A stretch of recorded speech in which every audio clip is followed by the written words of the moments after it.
Something in between के 176वें episode में आप सभी का स्वागत है।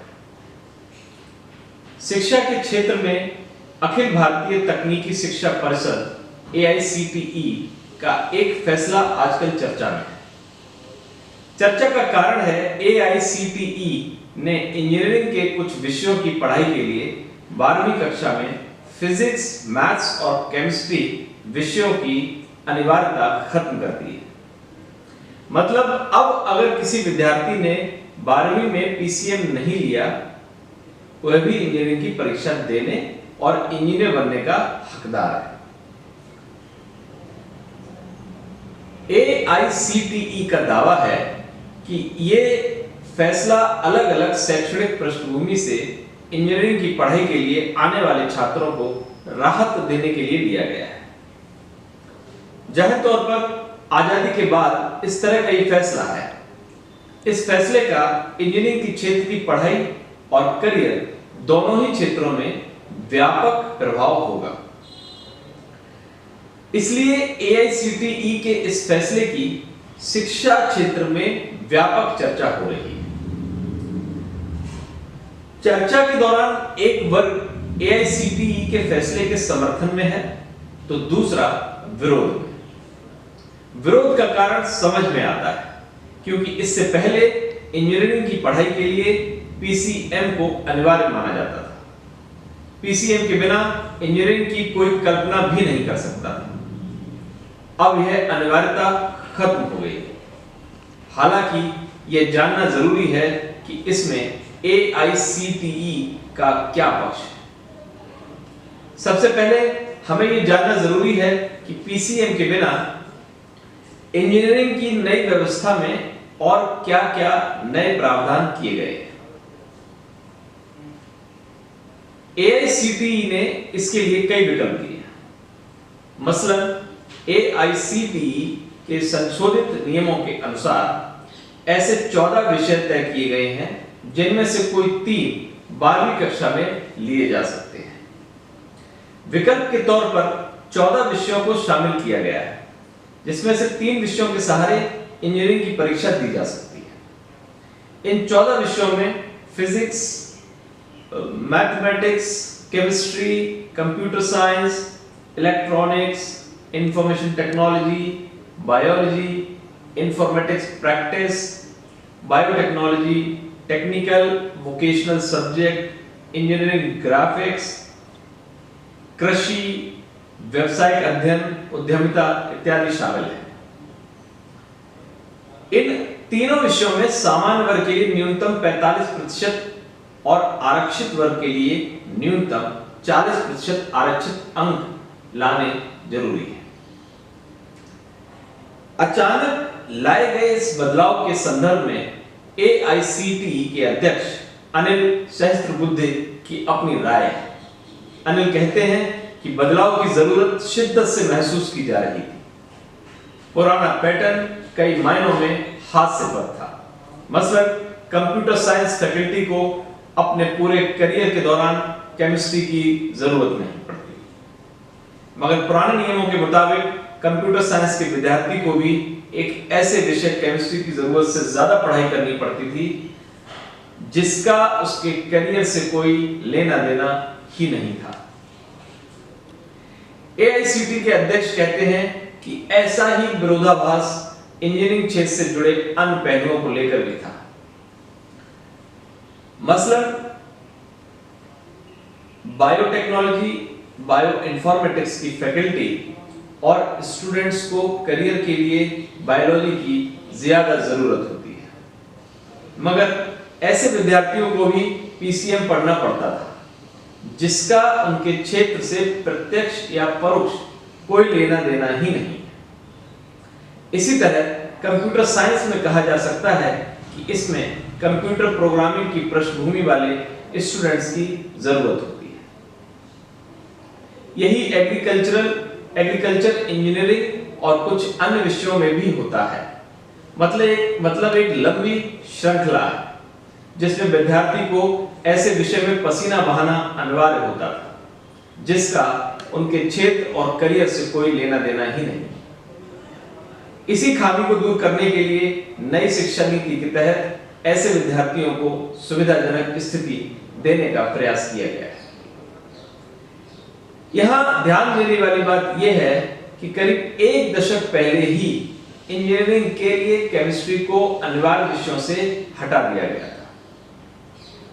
हालांकि फिजिक्स और मैथ्स विषय को लेकर दूसरे क्षेत्र से इंजीनियरिंग करने के इच्छुक विद्यार्थियों की अपनी समस्या थी। इसे दूर करने के लिए अब विद्यार्थियों को 14 नए विकल्प दिए गए। यह वस्तुतः इंजीनियरिंग क्षेत्र में सुधार लाने का बड़ा प्रयास है। हालांकि अब सवाल है कि क्या इंजीनियरिंग की पढ़ाई के लिए पीसीएम का अब कोई महत्व नहीं रह गया है? इसका जवाब ना है। यह विषय अब भी दूसरे रास्ते से इंजीनियरिंग की पढ़ाई के लिए महत्वपूर्ण बने रहे। Biotechnology, agriculture engineering, ceramic engineering और टेक्सटाइल इंजीनियरिंग आदि क्षेत्र इसके फैसले के अपवाद होंगे। अधिकतम विषयों के लिए मैथ, फिजिक्स और केमिस्ट्री की जरूरत रहेगी।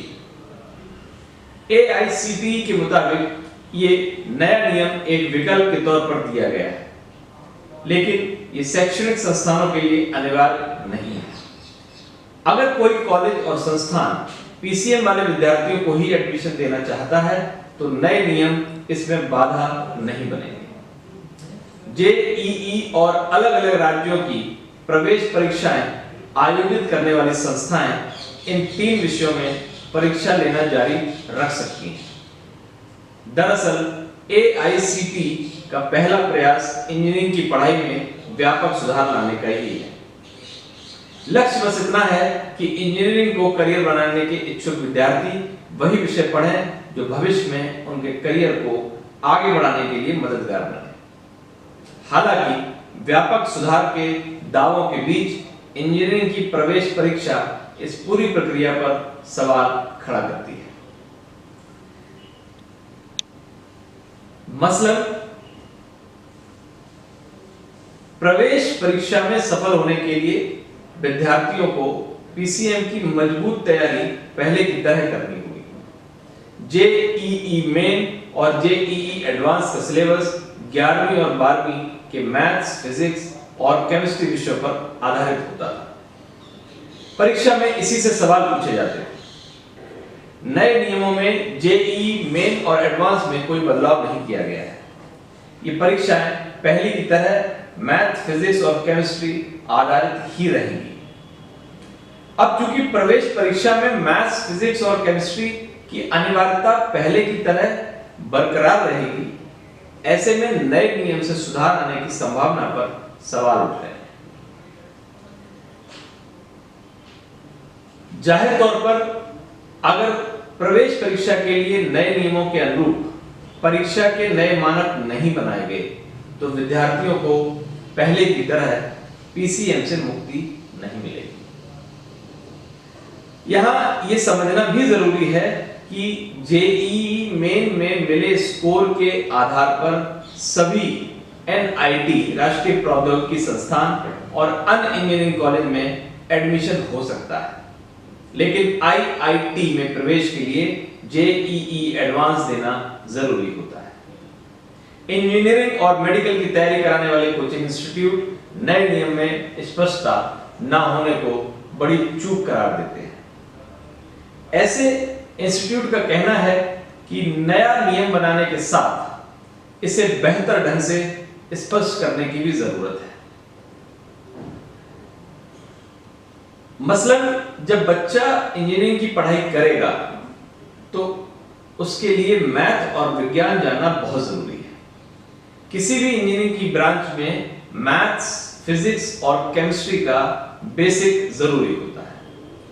एक तरफ आप भविष्य में विद्यार्थियों के सामने 14 विषयों के विकल्प में से 3 को चुनने की आजादी देते हैं और दूसरी ओर प्रवेश परीक्षाओं में पीसीएम का बोलबाला पहले की तरह जारी रखते हैं। जाहिर तौर पर अगर सुधार करना ही था तो इसकी पूरी प्रक्रिया में बदलाव लाना जरूरी था। वर्तमान सुधार आधा अधूरा है। जिससे विद्यार्थियों की परेशानी का पूरी तरह से हल नहीं हुआ। मसलन अमेरिका के एजुकेशनल मॉड्यूल में ग्रेजुएशन के पहले साल के बाद बच्चे को विकल्प देते हैं कि आप इंजीनियरिंग करना चाहते हैं या कुछ और। वहां के विश्वविद्यालयों में इंजीनियरिंग के अलावा ह्यूमैनिटीज, एक्टिंग, थिएटर आदि दूसरे कोर्सेज भी हैं। अपने देश की आईआईटी में इस तरह का कोई विकल्प नहीं है। भारत में आईआईटी में यह विकल्प नहीं है। क्या इस तरह का बदलाव हमारे शिक्षा क्षेत्र में नहीं हो सकता?